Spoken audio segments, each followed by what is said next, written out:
Mi nombre es Erich Osvaldo Aguirre Tijé. Nací en la comunidad nativa Arazaire, en Madre de Dios, Perú.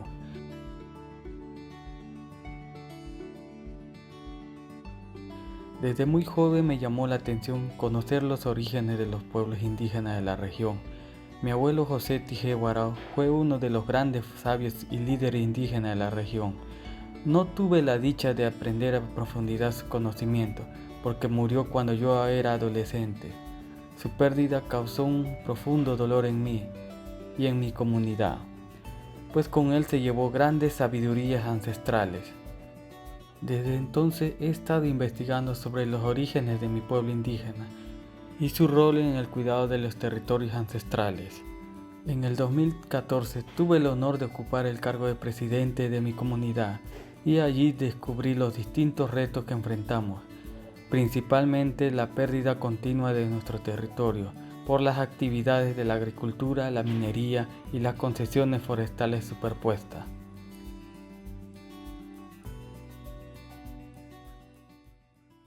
Cuando todavía no había carretera éramos más tranquilos, pero usted sabe que cuando ya llegó la carretera por esta zona, ya hemos tenido mayor cuidado porque ya vienen las invasiones de las personas que llegan de otros sitios, de otros lugares, ¿no?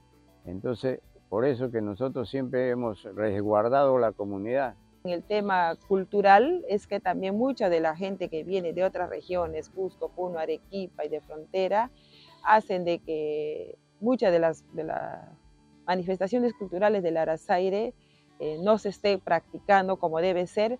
Sin embargo, aún todavía existen algunos hermanos mayores, ¿no?, que tienen el conocimiento del saber cultural del pueblo indígena Arazaire. Anteriormente, justamente, nosotros nos dedicábamos a hacer nuestros ritmos, a nuestras actividades acá, a nuestros festejos, y tenemos que continuar, mejor dicho, con el cuidado de nuestros territorios comunales.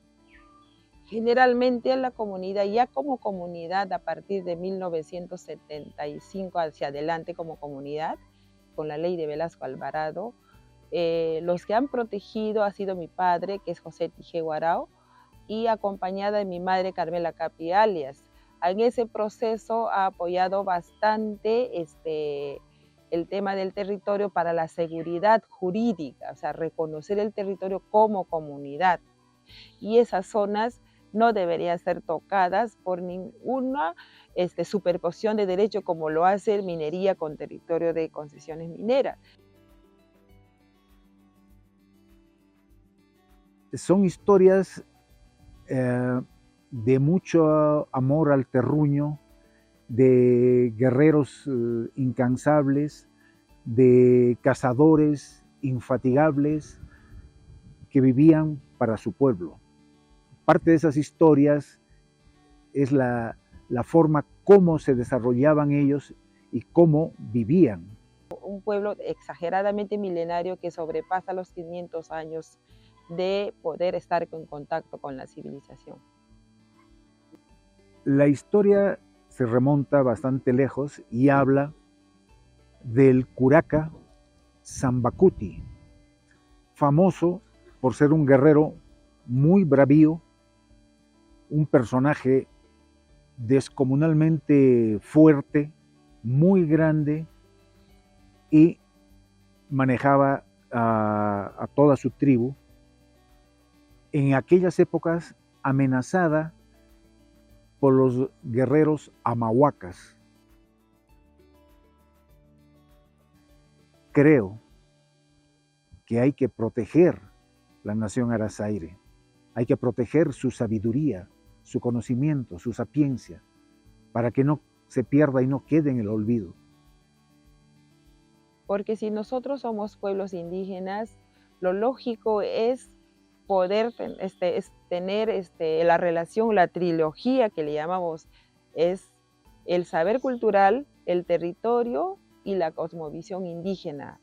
Tenemos que seguir todas las familias unidos como antes lo hemos hecho, y de esa forma yo creo que vamos a tener el valor, la mayoría de todos los comuneros que estamos acá, cuidar nuestro territorio, porque esa es nuestra convivencia, la producción que hay en el monte, de eso vivimos nosotros las comunidades. Hoy seguimos en riesgo de perder nuestro territorio y con él se borraría nuestra cultura ancestral, que siempre supo vivir en equilibrio con el entorno. Por eso he decidido contar esta historia, para que todos conozcan quiénes somos y por qué es esencial que el pueblo indígena Arazaire siga existiendo.